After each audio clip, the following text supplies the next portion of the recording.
विधायक है दिव्या जी मदेरणा, वो कहती है हमारी हम जो बद्रीराम जी जाखड़ है उनके साथ कभी मंच साझा नहीं करेंगे। क्या लड़ाई है? अवश्य यहाँ से टिकट मिलेगा, मैं जीतूंगा, ये मैं कहना चाहता हूँ। हनुमान बेनीवाल जी हमारे लोगों में, युवा के दिल की धड़कन है। हो गया उसको कि कोयले खत्म हो गए, बिजली कहाँ से लाएंगे? मदेड़ा साहब तो हमारे को चाहते थे कि भाई हमारा तीसरा बेटा ये है। मैं ओरछा विधानसभा, लोट विधानसभा, फौदी विधानसभा, कई जगह ऐसे जहाँ जाता हूँ वहां पर बिजली की और सबसे बड़ी समस्या जो किसानों को पानी की मिल रही है।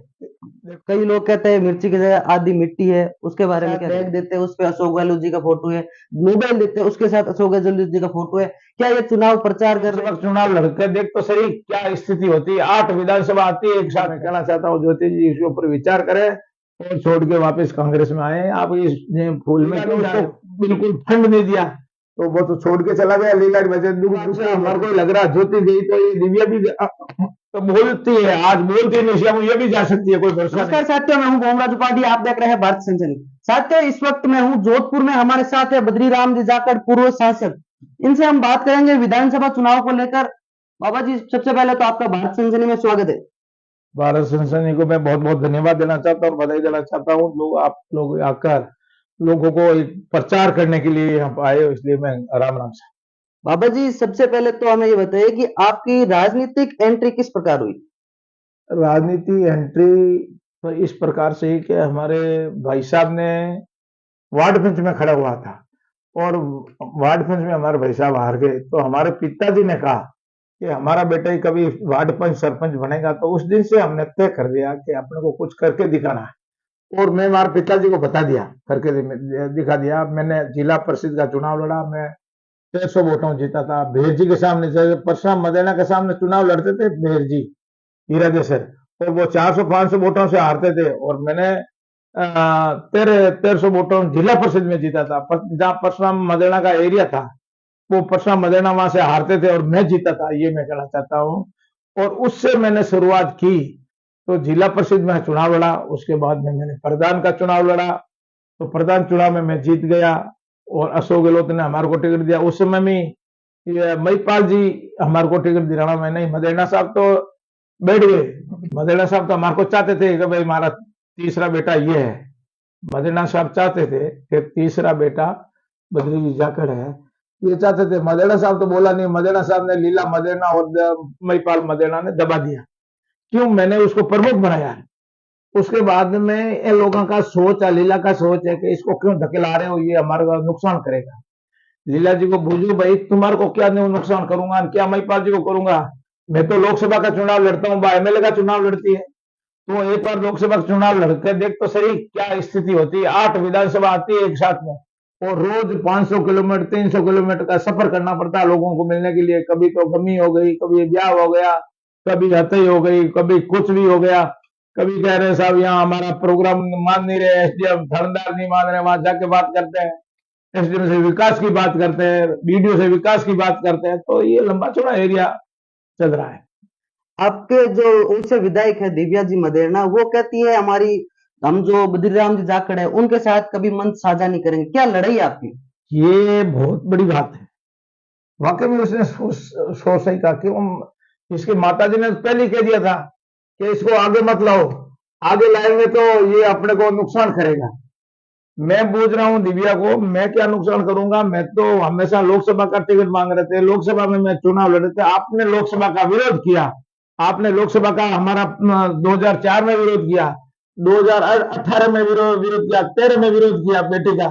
तो मैं ये कहना चाहता हूं, मैंने पूछना चाहता हूं, मैं कहा आखिर में मजबूरी में मैंने ओसिया से आवेदन करना पड़ा और ओसिया से टिकट मिलेगा, मैं जीतूंगा, ये मैं कहना चाहता हूँ। अभी आप ओसिया से दावेदारी कर रहे हो या पाली विधानसभा से कर रहे हो? देखो, प्रायोरिटी तुम्हारी है ओसिया, और मान लो पार्टी कहां से दूसरी जगह निर्णय देगी कि भाई ये उम्मीदवार ठीक है, जीत सकता है, जहां से देगी वहां पर चुनाव लड़ लेंगे। और भी जो ओसिया के जनता के लिए आपके मतलब जो, अगर आपको कांग्रेस ने टिकट दे दिया ओसिया से, विशेष आपका ओसिया विधानसभा के लिए क्या मुद्दा रहेगा? ओसिया का जो भी काम बाकी बचा है, मैं आपको गारंटी के साथ मैं कह रहा हूं। ये लोग तो सिर्फ एक टंकी की बात कर रहा है, मैं घर घर गैस कनेक्शन जोड़ दूंगा, गैस कनेक्शन घर घर, इतना बड़ा काम करूंगा। ओसिया के मैंने टिकट दे दिया, मैंने जिता दिया, अशोक गहलोत सरकार बन गई, तो ये ओसिया को सोनिया की चिड़िया बना दूंगा, ये मैं कहना चाहता हूँ। ओसिया को सोनिया की चिड़िया बना दूंगा, ये मैं कहना चाहता हूँ। ओसिया का आज ट्रोमा सेंटर नहीं है, चेरू में हाईवे रोड़ा नहीं है, मैंने भोपाल का तो कच्चा मन कर दिया, 4 6 रोड़ा 6 हाईवे है, ये मैं कहना चाहता हूँ, स्टेट हाईवे। एक नागौर की ज्योति मिर्दा कांग्रेस का एक बड़ा स्तंभ था, उस वो भी इस वक्त जो है बीजेपी के अंदर चली गई है। ये थोड़ा अच्छा हमारे को लग रहा है, ज्योति गई तो ये दिव्या भी तो बोलती है, आज बोलती नहीं, ये भी जा सकती है, कोई भरोसा नहीं। ये भी आज मैं इसलिए खड़ा कर रहा हूँ, वहां पे स्टेटमेंट दे कि मन मालूम है क्या मैं नहीं जाऊंगी, पर इसलिए मैं उसको खड़ा हो जाएगा, ये रुको आप तो अभी तक जाना ही नहीं है। तो हमारा कहने का मतलब है ज्योति मिर्दा इतनी बड़ी लेवल महाराष्ट्र में एमपी रह चुकी है और उसका परिवार कांग्रेसी थे, आज हूँ आज तक। नाथू बाबा आज एक बहुत ऐतिहासिक नेता था और उसकी बेटी जाना बीजेपी में, जो वो नाथूराम मिर्दा कहता है वो फूल सत्यानेशी का फूल है, और सत्यानेशी का फूल को ज्योति मिर्दा ने अपना लिया, जो बाबू बुरा करता उसको अपना लिया। ज्योति जी को मैं कहना चाहता हूँ, ज्योति जी इसके ऊपर विचार करें और छोड़ के वापस कांग्रेस में आए। आप इस फूल में क्यों जा रहे हो, सत्यानेशी का फूल है, तो ये मैं कहना चाहता हूँ।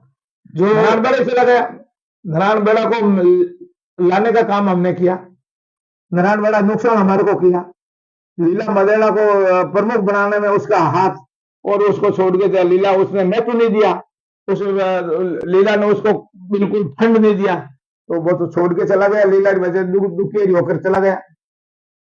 जो अभी जो राजस्थान सरकार में वो फूड पैकेज योजना चल रही है, उसमें एक कभी वीडियो वायरल हो रहा था मिर्ची को लेके, कई लोग कहते हैं मिर्ची की जगह आधी मिट्टी है, उसके बारे में क्या कहेंगे?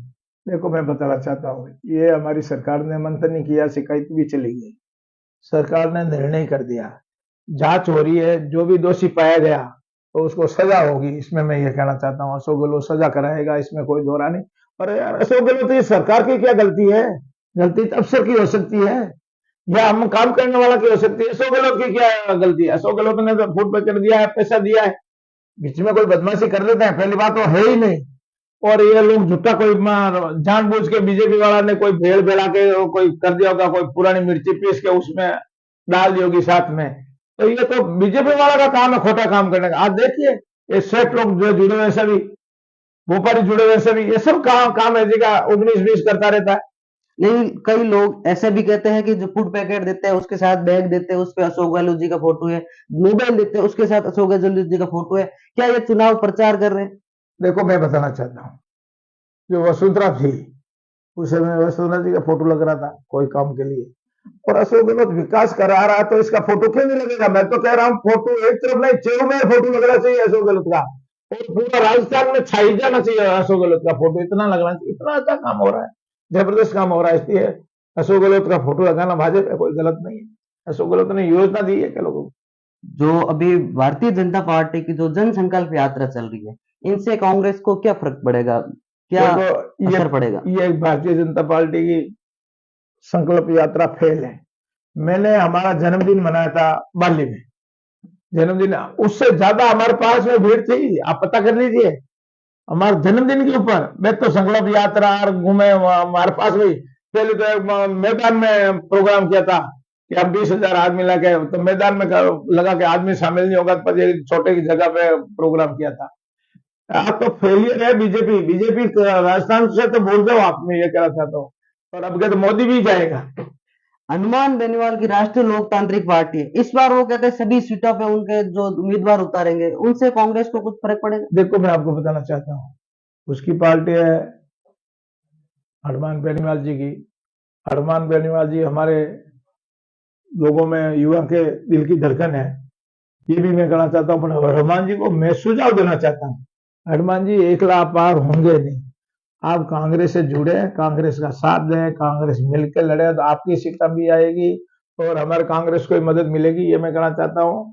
और आप सभी सीटों पर चुनाव लड़ोगे तो अच्छी बात है, हम कोई मना थोड़ी कर सकते, जीतना के लाओ आप।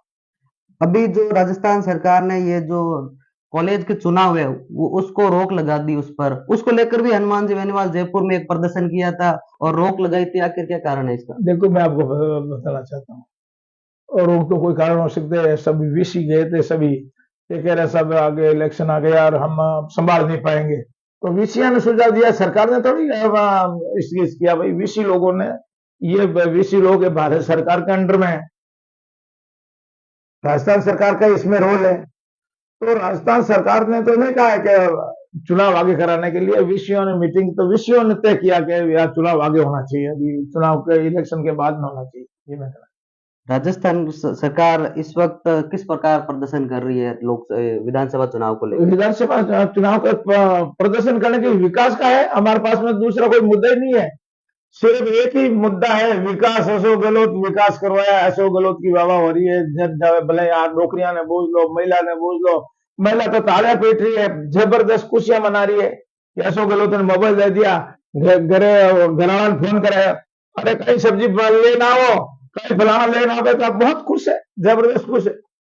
मैं ओरछा विधानसभा, लाहौर विधानसभा, फौदी विधानसभा, कई जगह ऐसे जहाँ जाता हूँ, वहां पर बिजली की और सबसे बड़ी समस्या जो किसानों को पानी की मिल रही है। देखो मैं आपको बता रहा हूँ, ये कोई नई बात नहीं है, बीजेपी सरकार हो, कांग्रेस सरकार, कांग्रेस ने तो बहुत सुधार किया, इसमें से जबरदस्त सुधार। अब 5-10% बचा सिर्फ, और बीजेपी उसको हाईलाइट ज्यादा करती है। ये 5-10% ही अब की सरकार आएगी तो पूरा खत्म कर देंगे, ये मैं कहना चाहता हूँ। क्यों, लंबे टाइम है, पानी की तकलीफ है, बिजली की तकलीफ है। अशोक गहलोत ने कितनी बिजली का उत्पादन किया, ये देखिए। ये लोग तो क्या मुद्दा बनाना चाहते हैं, क्यों बिजली फ्री दे देनी, तो अब बीजेपी के पास में मुद्दा क्या बिजली नहीं दे रहे साहब, बिजली तो फ्री तो कर दी, पर बिजली नहीं दे रहे। अरे कैसे नहीं दे रहे हैं बिजली? बिजली बिना काम कैसे चलता है, उद्योग कैसे चलता है, दूसरा काम कैसे चलता है, पंप कैसे चलता है, सब चल रहा है लोगों का, ये तो एक बना रहे हैं ऐसे ही। कुछ टाइम पहले एक वीडियो भी वायरल हुआ था, काफी टाइम हो गया उसको, कि कोयले खत्म हो गए, बिजली कहाँ से लाए? देखो मैं आपको कहना चाहता हूँ, अब भारत सरकार का काम है, भारत सरकार के पास में कोयला का आवंटन होता है, जो अपने आवंटन होना चाहिए वो अपने को कम कर दिया आवंटन राजस्थान सरकार में। तो आवंटन ज्यादा देंगे तो हम तो पैसा देने का अधिकार है, हम राजस्थान सरकार को पैसा देके कोयला को खरीदते हैं, पर आवंटन भारत सरकार करती है। तो ये सब भारत सरकार की जवाबदारी है, मोदी की जवाबदारी, कांग्रेस का क्या इसमें कोई ऐसा नहीं। बाबा जी, आपको बहुत बहुत धन्यवाद। और हमारी जो भारत सनसनी की जनता है उसको आप क्या कहना चाहेंगे लास्ट में? भारत सनसनी की जनता को धन्यवाद देना चाहता हूँ, बधाई देना चाहता हूँ। आप आकर लोगों को जो बताओगे, आपका जो मीडिया के माध्यम से, और जो हमारी बात पहुंचाओगे, इसलिए भारत सनसनी को बहुत बहुत धन्यवाद देना चाहता हूँ। जनता को आह्वान करना चाहता हूँ कि पूरा राजस्थान, पूरा भारत की जनता कांग्रेस की मदद करे। कांग्रेस आपके लिए रात को ही खड़ी है, दिन रात काम करती है आप लोगों के लिए। जनता को यही कहना चाहता हूँ कि आप कांग्रेस को जीता है, कोई भी उम्मीदवार है। धन्यवाद साथियों, बहुत बहुत शुक्रिया।